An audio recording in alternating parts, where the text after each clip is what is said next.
It was Halloween 1994. I came home from a local Halloween party amazed to see my brother had obtained the newest entry in the Final Fantasy series. After the first and fourth games, along with Mystic Quest being a big deal in our family, Final Fantasy VI was the first game I remember being old enough to anticipate.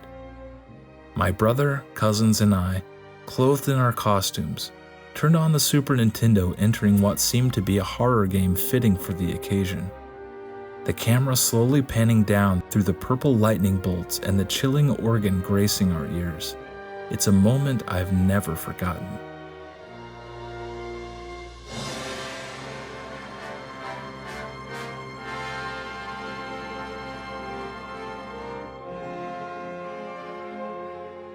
On that day, my world was changed forever. Of course, it wasn't that dramatic, but Final Fantasy VI has stood the test of time, one that won't easily fade from our most cherished memories. I used to spend hours poring into the manual, adoring the art designs for all the characters. This was my first memory of experiencing the art of Yoshitaka Amano. Even though it had released close to Halloween for us in the West, Final Fantasy VI originally released in April 1994 in Japan. As I've spent the last several months preparing and reflecting, I've deeply pondered the famous question, are video games art? Of course, if you're watching this, you already know the answer.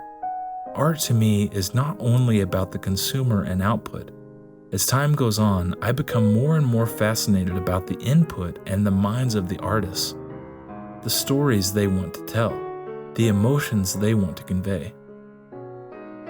The series up to this point had a rich history in classic medieval fantasy, with some science fiction elements, with each game being almost aesthetically uniform, and 4 of the 5 games having a heavy emphasis on crystals and elements. While I'd probably say that Final Fantasy VII took a deep dive into a different type of world, Final Fantasy VI certainly took the first step in that direction. This may have been a big risk at the time, but the series creator Hironobu Sakaguchi once defined the identity of Final Fantasy as this. Final Fantasy is what is born after those who live intensely, run across a multitude of unbeaten paths to reach the same goal in the end. After all, we've always strived to do new things, and I'd like it if we kept doing that. I've come to strongly believe that making a move that the series hadn't made yet is what makes each game and the series relevant. There may not be another game with a more fascinating and artistically driven development team than Final Fantasy VI. The thematic tagline, "Everyone is the main character."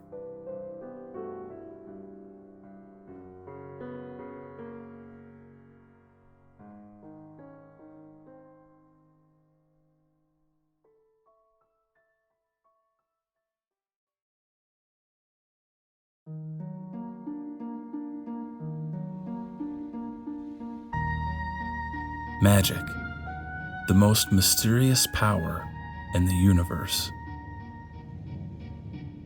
Birthing this magical power, 3 gods descended from the heavens. Fearing one another's power, the gods began to war.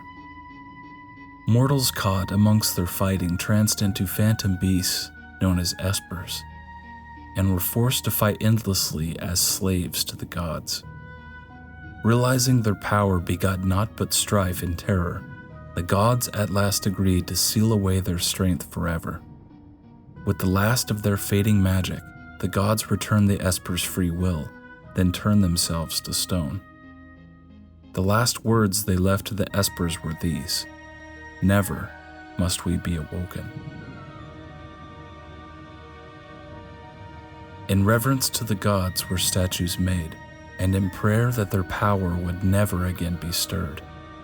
Let them serve as a warning to future generations of the 3 gods who once descended from the heavens.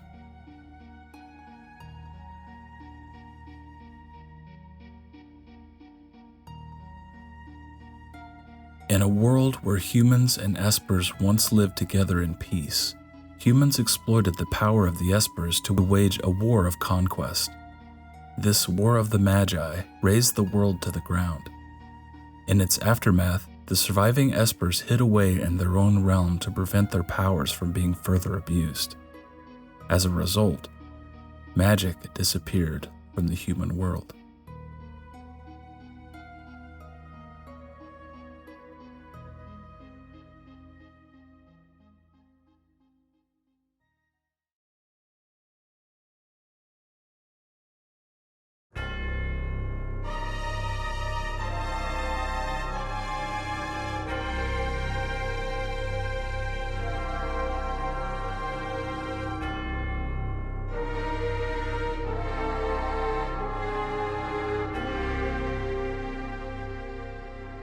A 1,000 years after this conflict, war once again ravages the land.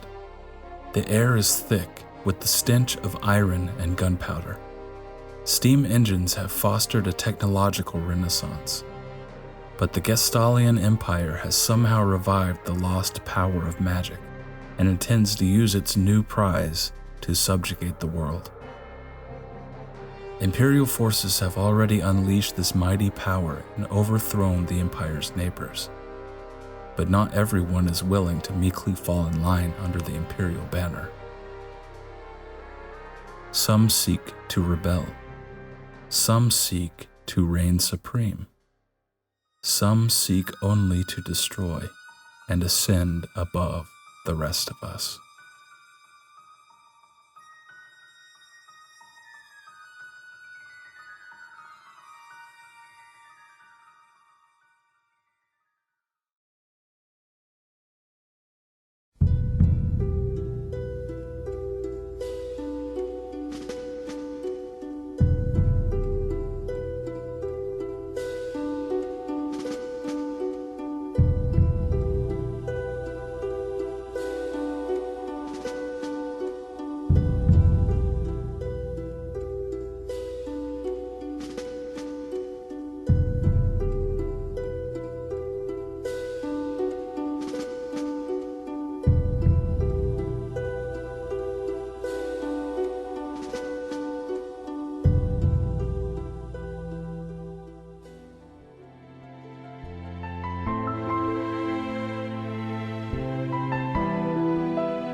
The most interesting aspect of Final Fantasy VI's gameplay to me is that there are 14 different characters to recruit.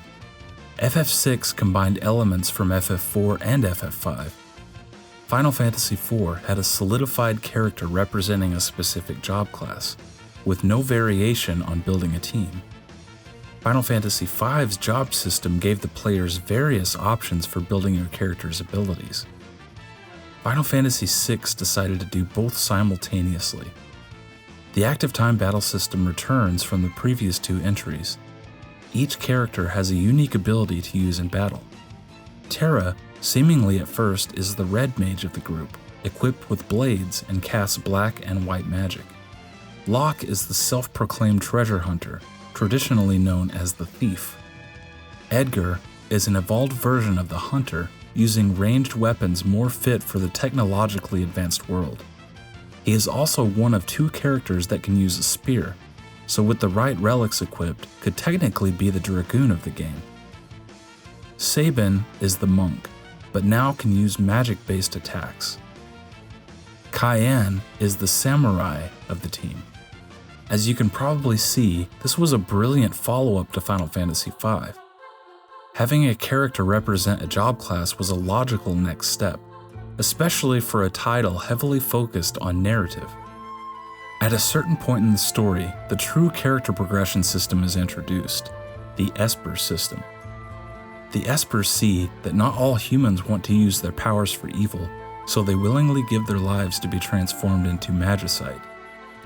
These magical stones then can teach spells to the cast, and some even giving stat boosts upon level up. First and foremost, I think the Espers are the best progression system in the series, coming from a narrative standpoint. With the focal point being magic and the survival of these creatures, you can't get more perfect than that.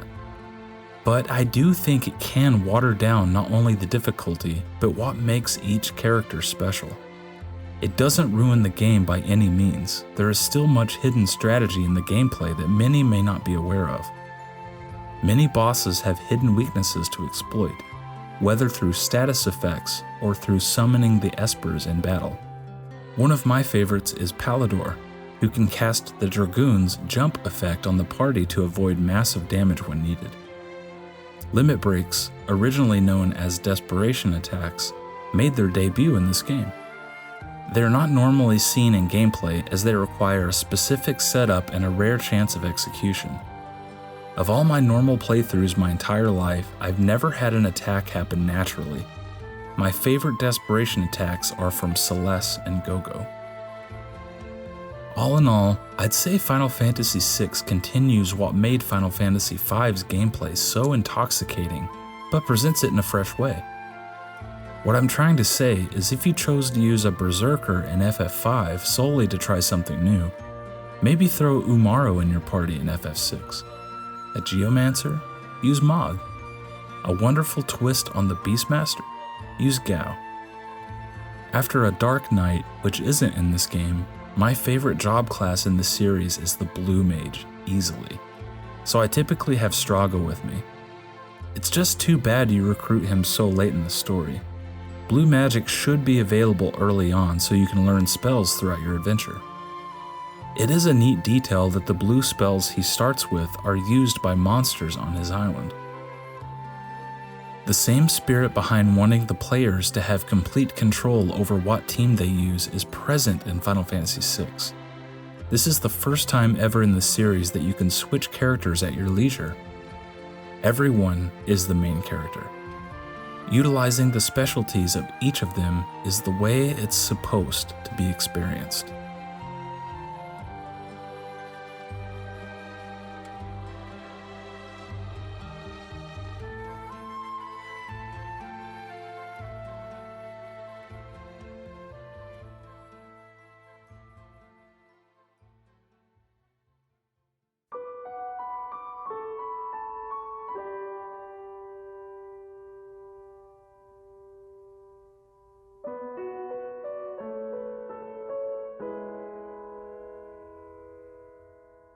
My senior year in high school, I took a piano class. Each student had the option to play anything we wanted at a recital at the semester's end. The music of Final Fantasy has always deeply resonated with me, even when I was just a young kid. At the time, I had the sheet music for Final Fantasy VI, so I chose Forever Rachel by Nobuo Uematsu. My instructor had no idea what I was playing, but I still fondly remember her telling me how beautiful was the song I chose. Reminded me a bit of how most had thought of magic as a mythical power only seen in fairy tales, but once seen firsthand, its effect is undeniable. This is a universal impact for those who experienced the series. But today I'm reflecting solely on the majesty of the soundtrack of Final Fantasy VI. Nobuo Uematsu has since stated how pleased he is with how well it turned out. When I started working, Final Fantasy VI was actually the moment I could start experimenting for the first time. We had more technological possibilities to try and use. Also at that time, the team was still quite small, especially compared with later. So there was a strong feeling of working together and trying to build something that's really going to change things. As you can imagine, the more people that are working on a game, the less of a difference you can make and the harder it is to feel what you do matters. What I liked about Final Fantasy VI is you could feel everyone was working towards the same goal. It was a special time. It's difficult for me to put into words, but each Final Fantasy entry seems to have its own soul. The visionary sound direction plays a major role in that. Final Fantasy VI contained a musical tone never quite felt beforehand. Whether it be from the opera, heavy usage of the organ, or industrial sound effects, it doesn't necessarily need to be explained, but it does need to be felt. Final Fantasy VI was a sort of an ending point for me. Not just the music, but the whole game. I thought, if I do this work for the rest of my life, how many more games will I be able to do? With the satisfaction and excitement I felt after finishing that project, I thought I had reached my primary goal and could quit doing game music with no regrets. That's how I thought then. But on the other hand, there was a part of me that felt that wasn't true, that it couldn't be true. I was very grateful to have worked on FF6. I love learning as much as possible about what happens behind the scenes of these games, particularly with Nobuo Uematsu and Hironobu Sakaguchi. It's like they must come as a pair with any project. I've got to be honest, of course there are some game directors who can be bothersome too. For example, with Hironobu Sakaguchi, the creator of Final Fantasy, he is very specific about the direction of the soundtrack.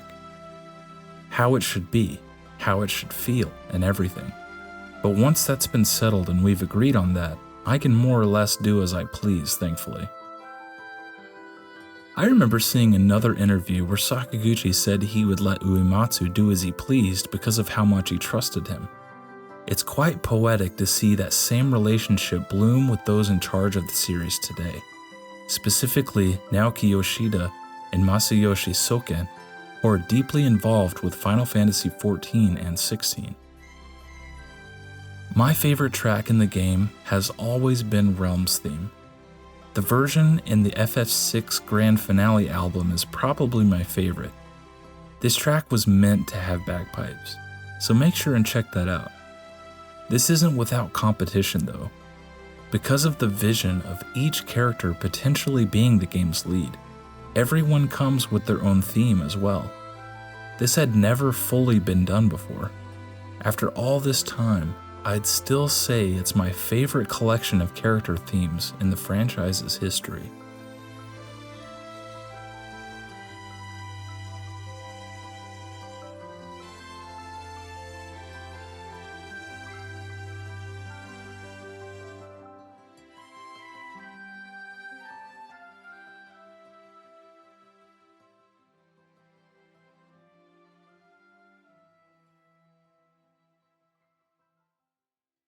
A tradition that means a lot to me with these reflections is talking about some of my favorite connections with other games in the series.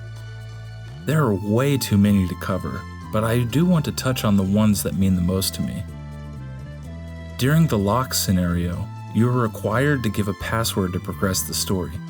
One of the options is Rosebud, which is a direct reference to the password system in Final Fantasy II, where Wild Rose is the secret password of the Rebel Army.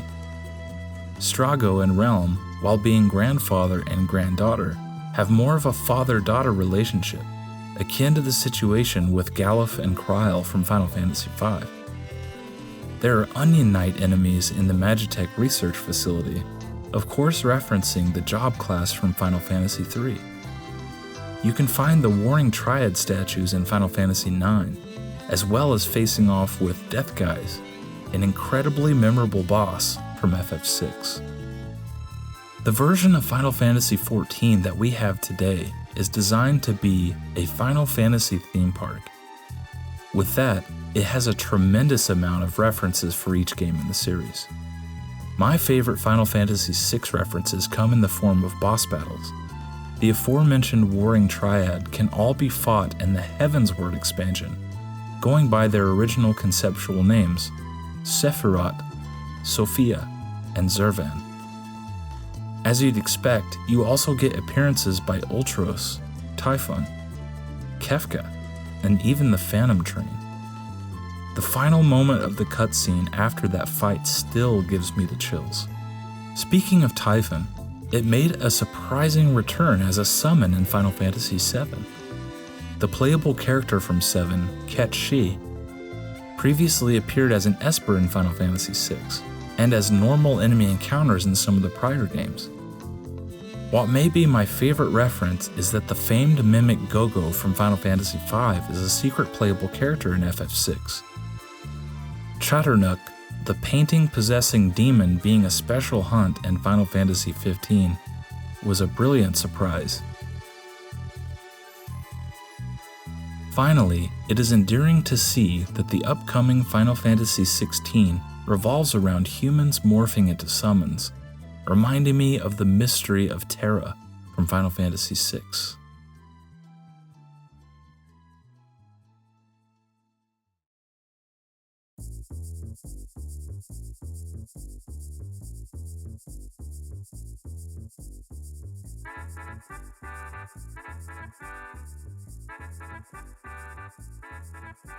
An element of each Final Fantasy game that still remains vital in my eyes is meaningful side content. Final Fantasy VI is so interesting compared to other games because the second half of the title is technically optional. It is completely up to the player how you want to finish the story. I am someone who found the inverse of this in Final Fantasy XV compelling, where the first half is based around what content the player wants to experience, while the latter portion is the more linear section of the game. I have always been a hardcore completionist, so FF6 offers a lot for me. There are 14 characters in the game, and while most of them are required, a few of them are not. It still blows my mind that you have the choice to let a couple of them actually die. Yes, it is headcanon that Mog dies if you choose the gold hairpin. Not only do you hunt down all the characters, you get to seek out every possible Esper in the game too. Many of them are hidden behind side quests. You can participate in the series' first auction house to obtain 2 of them, a feature that would return in Final Fantasy IX and XI. I especially enjoy being rewarded with majesty from the conclusion of a character's story arc, or from a hidden dungeon. The ancient castle is so mysterious. It gives a bit more insight into the War of the Magi, and has some of the game's best rewards. Most of these quests brilliantly spark the imaginations of the players. You learn early on in the World of Ruin that after Kefka destroyed the world, legendary beasts crawled out of the fiery cracks of the earth, building up suspense and dread of their inevitable encounters. Doomgaze especially is frightening if you don't know how it's found. I never considered this before, but since Espers turn into Magicite when they die, that means that Doomgaze ate Bahamut after the sealed Esper Gate was opened. That is so incredible to imagine. 2 specific side quests that generally have mixed reactions are the Colosseum and the Veldt. While both can be a chore, they can be quite satisfying if you commit to what's offered. The Colosseum does have a unique boss fight against Siegfried. Since the battles are automated and random, it's a situation that makes you think a bit more in preparation. The Veldt is actually now one of my favorite aspects of FF6. Gao is surprisingly amazing if you give him the chance. Since I am a completionist, this is yet another reason to make sure you complete your bestiary, as you can only learn the ways of the beast that you have encountered. I tried to utilize these attacks much more in the past several months. I never knew before that you could learn General Leo's attack, Shock, from the Ojimbo enemy. Cat Scratch is an overpowered ability you can utilize early on from the Stray Cat. There are so many options here, making Gao one of the most interesting characters in this series. I'm not one who cares much about popular opinion, but I am genuinely surprised that many have issues with the World of Ruin section of the game. It's said that the plot completely comes to a halt, and yes, maybe that's technically true, but the magic of this section is about the characters. Kefka just unlocked the power of the statues and used them to become a god of magic and destroy the world. He is now elevated above the rest of society, so him being hidden from view until the final showdown emphasizes how much of a threat he is. The characters are brought down to their lowest, and now must find the encouragement to carry on. This is a major theme in Final Fantasy VI. How will you respond to adversity? All of that comes down to character. One of my favorite moments in the game is so subtle but speaks so much. The world is ruined to a crisp, yet this guy in the woods loves chocobos so much he chooses to not let it stop him from running a stable and living his dream. The game was originally written to end on the floating continent, as the party would stop Kefka before invoking the power of the statues. Since development was going so smoothly, they decided to add the world of ruin, changing the outcome with Kefka. If the original ending had taken place, I would probably feel very differently about Final Fantasy VI. The latter half of the game speaks to me the most. Important character and story scenes being optional is not a unique storytelling method to Final Fantasy VI. Almost every game in this series does this, but FF6 implements it in such a compelling way.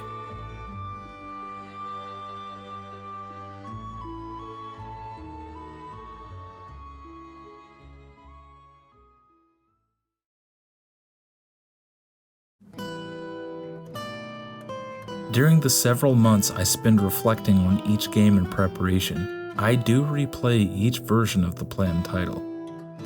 Final Fantasy VI has 5 key versions that I replayed. Each has its own merits, weaknesses, and differences, so I think it's vital to get the complete experience. I played the original version on Super Nintendo a lot as a kid, so it's always been the version I'm most familiar with. This time, I played a fan-translated port of the original. An English port of the uncensored Japanese version was released 5 years later on the PlayStation 1 in the Final Fantasy Anthology package. This version included CG cutscenes similar to the FF games of that era. The load times are unbearable, so I decided to check off 3 challenges in one for this playthrough. I utilized the Lith River trick and used a turbo controller to auto-level my characters to 99. The in-game clock finished at around 90 hours. In real time, it took 7+ days. That's how bad the load times are. With this same file, I did a no Esper challenge.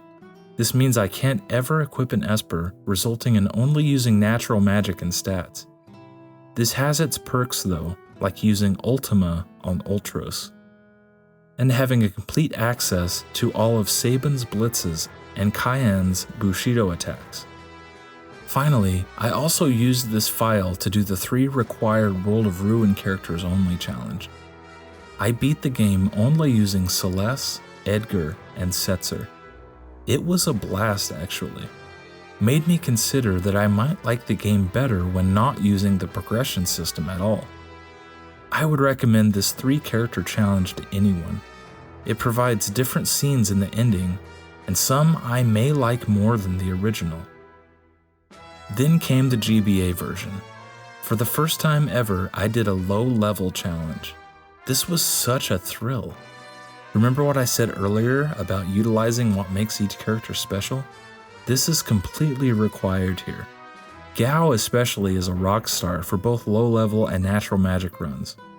This time around we get some new Espers including Leviathan, Cactuar, Gilgamesh, and Diablos. Adding menu portraits to the dialogue was also a nice touch. The GBA version also added new super dungeons with the Dragon's Den and Soul Shrine, and bosses including the Omega Weapon and the Kaiser Dragon, a super boss programmed for the original game but ultimately cut due to storage issues. The mobile Steam version gets a bad rap. I completely understand. The character sprites are not the prettiest to look at. It does make it more bearable when you see that they are modeled after some of the original artwork from back in the day. I do wholly defend the updated monster designs though. In particular, the final boss gauntlet is gorgeous. It may be my favorite version of it. One of the most appealing aspects of this and the GBA version is being able to save after the final boss, because you can steal the Ragnarok sword and a second Ultima weapon. They're the only versions where you can have both the Esper and Blade of Ragnarok. as well as the Illumina, or Lightbringer, at the same time. Sad note is that this version is now unplayable unless you purchased it before it was removed from Steam and mobile. Lastly, the Pixel Remaster. This collection is the ultimate love letter to those who adore the 2D era of Final Fantasy, which is still my favorite era. If I had to pinpoint a singular reason to play this version, it is the remarkably redone soundtrack supervised by Nobuo Uematsu. It took an already perfect soundtrack and somehow elevated it. The port was even delayed to further enhance the opera portion. In the original version, it didn't have vocals, so I thought it would be nice if we could actually put vocals in there. I thought it would be impossible or difficult. So I tried asking Square Enix, how about we actually have someone sing here? With several languages on top of that, Korean, Spanish, English, German, Italian, so everyone could enjoy it. I said that half jokingly. I just thought it would be nice if that could be implemented. But when I checked it again, they actually implemented all of those languages. The staff member to have carried this out was none other than the game's original co-director Yoshinori Kitase. The producer came to me and asked, "Uematsu said this, what should I do?" So I replied, "You should listen and do everything that Uematsu said." I was the key figure behind the scenes. They sent me data from a total of 7 languages: Japanese, English, Spanish, Italian, German, French, and Korean. No matter what language it was, even when I couldn't understand, I still couldn't help getting overflowed with tears. The world has around 7.7 billion people. I don't know the exact number, but I'm thinking how people all around the world share the same feelings on a single entertainment title, and that really made me tear up. So I really think, why do wars happen? Why can't people just unite under fun things like this? When I had those tears, I definitely thought that doing this multi-language song is the correct way. Thank you, Square Enix, for doing it. I'm really moved by that.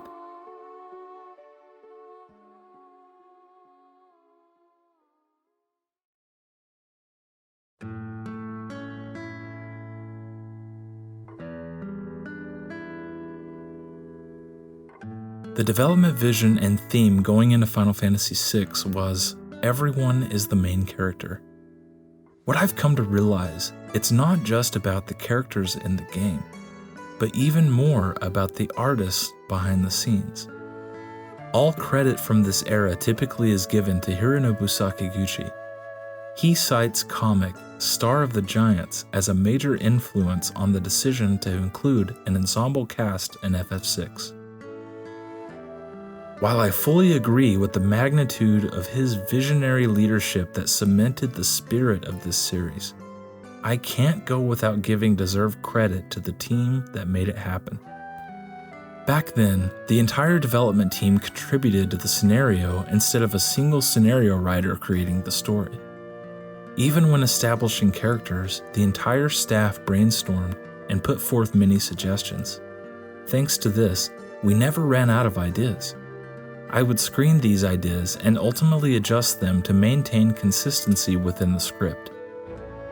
Producer Hironobu Sakaguchi oversaw Terra and Locke's scenarios. Shadow and Setzer to monster designer Tetsuya Nomura. Graphics designer Kaori Tanaka wrote the dialogue for the Figaro brothers, Edgar and Sabin. Co-director Yoshinori Kitase fleshed out the stories for Celeste and Gao, while co-director Hiroyuki Ito managed the battle system. Art direction and image illustration to Yoshitaka Amano. Musical score and composition was once again delegated to Nobuo Uematsu. For the first time in the series, Hironobu Sakaguchi served as producer, as Yoshinori Kitase stepped into the co-director role. We began work on Final Fantasy VI with the idea that every character is the protagonist of the story. Everyone on the team contributed ideas for characters into a melting pot. We were very keen to design a game featuring individual episodes for each character. In fact, Final Fantasy VI's influence may have been responsible for the greater emphasis on character creation in subsequent titles in the series. When it came time to begin work on Final Fantasy VI, Sakaguchi divided responsibilities between us. He placed me in charge of event production, carefully assessing those parts I directed. I was essentially given the task of unifying all the scenarios and dramatic sections into a coherent narrative. Many may not know, but some of the most well-loved scenes were directly written by Kitase. Sakaguchi asked him to put together a scene at the opera and encouraged him to attend the opera beforehand to better understand the ins and outs. When the producer Hironobu Sakaguchi gave me the plot, there was only one line written in the scene: an event to be held at the opera. From this brief line alone, I sensed that the sequence would become one of the most memorable moments of the game. My task was to expand on that single line. I spoke to the composer Nobuo Uematsu and Hideo Minaba, the artist, about how we would go about structuring the sequence for several days. Alfred Hitchcock's The Man Who Knew Too Much was in my mind, and we decided to move forward with a suspenseful sequence, including cutbacks between the performance on stage and actions behind the scene. Uematsu composed superb tracks including Aria de Mezzo Caractere, and Minaba created stunning artwork of the opera house. Before creating this sequence, Sakaguchi recommended that I watch an opera in person for reference, but I never got the chance to see one. I ended up creating the scene from pure imagination. But 3 years ago, I managed to watch Uematsu's orchestral concert at the historic Royal Albert Hall in London. That's right, it's the concert hall where The Man Who Knew Too Much took place. It was extremely emotional to view the concert in a real theater for the first time in 17 years. Yoshinori Kitase was also in charge of possibly the most emotional moment in the game. After the world seemingly ends, Celeste experiences one more loss through the death of Cid and attempts suicide, a bold move for a Super Nintendo game. Back then, video games were not widely recognized and were more or less perceived as children's entertainment. I believe we had a strong desire to appeal to the public with sensational, mature themes. To this very day, I can't believe that this scene is completely optional. The player has the choice to save Cid or let him die. Kitase does not get enough credit for his bold ideas that have definitively stood the test of time. Kaori Tanaka, one of the only female staff members, was in charge of field graphics and character work for the Figaro brothers, Edgar and Mash, also known as Saban outside of Japan.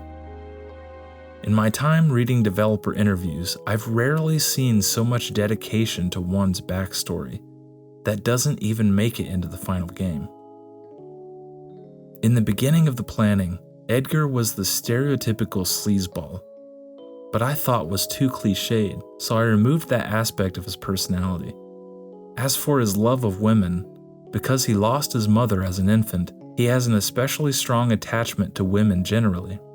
Moreover, his first crush or love, an older woman, was always very firm in telling him he must grow up to be a good man.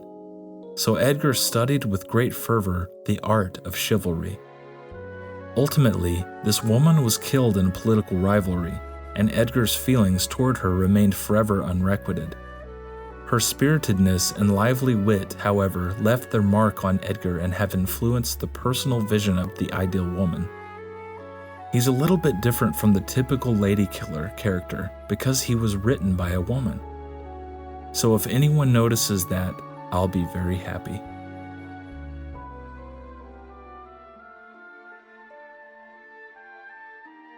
Another legacy staff member that I believe deserves more credit is Tetsuya Nomura. His monster design work for Final Fantasy V and VI is my favorite monster design the series has ever had. He is much more well known for leading the character designs of FF7 and beyond, but monster designer was my favorite role for him. If you take the time to appreciate this work, you'll come to see unmatched detail. The behemoth in Final Fantasy VI, I believe, is the definitive design for the creature. I would regard the final boss gauntlet to be especially artistic. What once was theory has now been confirmed through concept art that this battle, titled Statue of the Gods, is deeply inspired by Dante's The Divine Comedy and Inferno. To ultimately reach Kefka, the god of magic, the party must begin their ascension from the depths of hell to defeat Satan in the form of a demon and trapped up to his waist.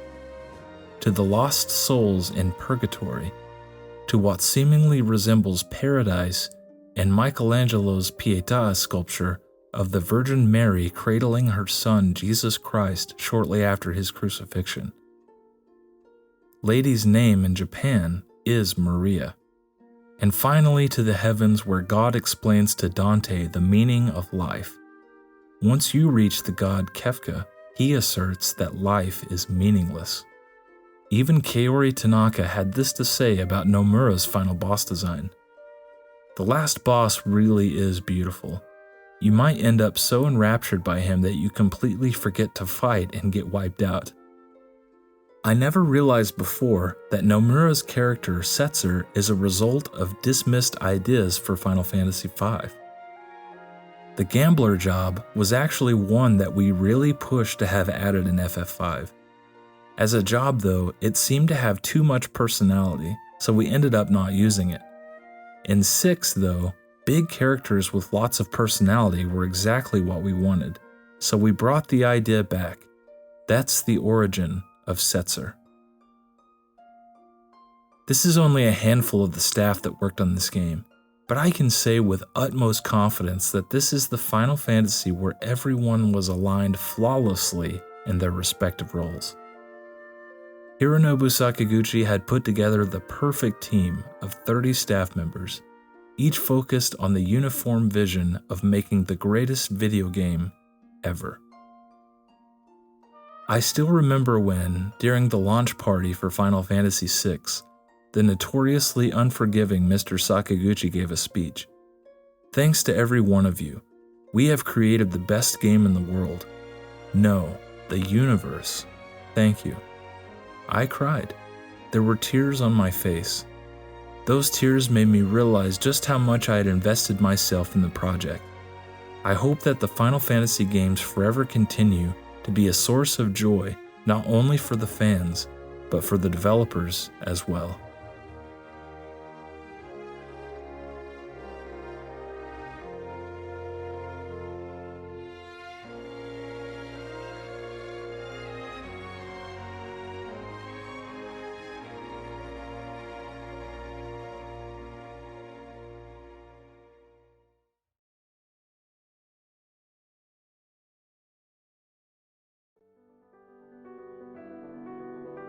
I must reiterate how special the character moments are in Final Fantasy VI. This was a Super Nintendo game, seen by the world as a children's toy, touching on serious issues that anyone could relate to. One that hit me much more lately is when Gao finally reconnects with his father. It's clear that his father wants nothing to do with him. While the party is understandably angry at this, Gao decides to just be grateful that his father is okay, as he isn't going to let it ruin his own life. Locke's story gets me emotional every single time. One of the most challenging realities we all face is the loss of a loved one, and guilt for past decisions. You have a man desperate to make up for his deepest regrets, finally feeling a bit of hope, only having to face reality that sometimes there's nothing we can do. Life is precious. Hold on to any moment you get with the ones you love. My favorite dungeon, I would have to say, is Daryl's Tomb. It may be the supernatural enthusiast in me. I tend to love when a stark shift in tone takes place, but somehow it feels natural. Final Fantasy in general does this well, but Final Fantasy VI deserves the praise today. 1 second you're fighting off the undead, The next, you're feeling emotional because one of your characters is reflecting on the loss of an old friend. One second, you are diving deep into the lore. The next, you're shaming a silly old octopus for hurting the feelings of a child. Shadow's dreams, being tormented by his deceased partner in crime, is still chilling to this day. Reaching for the clouds, confronting a cult to obtain Lord Kefka's treasure, facing off against a monster from your past, painfully coming to terms with the deaths of your wife and child and the genocide of your kingdom. One last desperate attempt to save the one you love. The essence of magic changing the world. Final Fantasy VI came during a tender time of my childhood. I was just a little kid, but many things I consumed at that time have had lasting impact on me. A typical Saturday evening could have been me watching an episode of Are You Afraid of the Dark and Boy Meets World, and hopefully getting in some time on Mega Man X, Castlevania 4, or Final Fantasy VI before bed. I'm not sure if a certain era was just special, or if the art a child experiences at such a young age is destined to stay with them. Whatever the case may be, there's tremendous power in that, a true magical time for a child.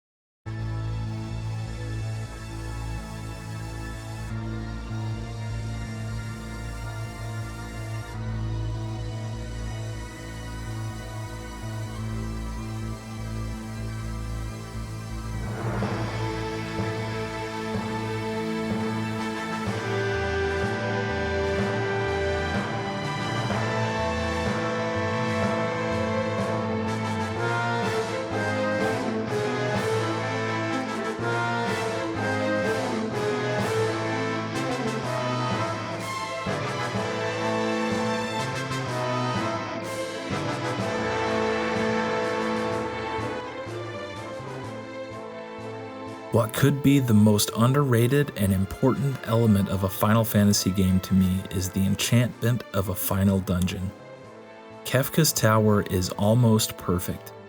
After each character is plunged into the depths of despair, they must come together and climb their way up to the top where the god Kefka and warring triad await. Everything is at stake. The aura of finality is ever present. It's a standard that every final dungeon should strive for. There are periods throughout the game where you must make separate parties to handle a dungeon or special event, capitalizing on the freedom of character choices. I think every final dungeon should do this. You must utilize the strengths of each character to press through the many boss fights that await you. Defeating the final 2 of 8 dragons here will unlock the ultimate Esper Crusader, which is a visual reenactment of the 3 magical gods battling each other. As expected, the dungeon theme is stellar, and the monster boss designs are impeccable, especially the 3 gods of magic. I also feel this may be my favorite design of Ahriman in the series. Of course, it's worth researching beforehand to put Strago in your party to face Doom or Fiend. Force Field is a missable blue magic spell only obtained here in the original version.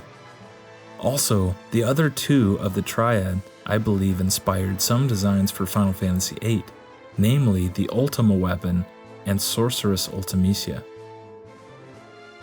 What a neat detail that Kefka has absorbed so much power from the gods that he is now the ultimate source of magic. When you're ready, reach the top to now experience the most unbelievable final boss in the series, and possibly of any video game ever.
I can't pinpoint what I love most about Final Fantasy VI.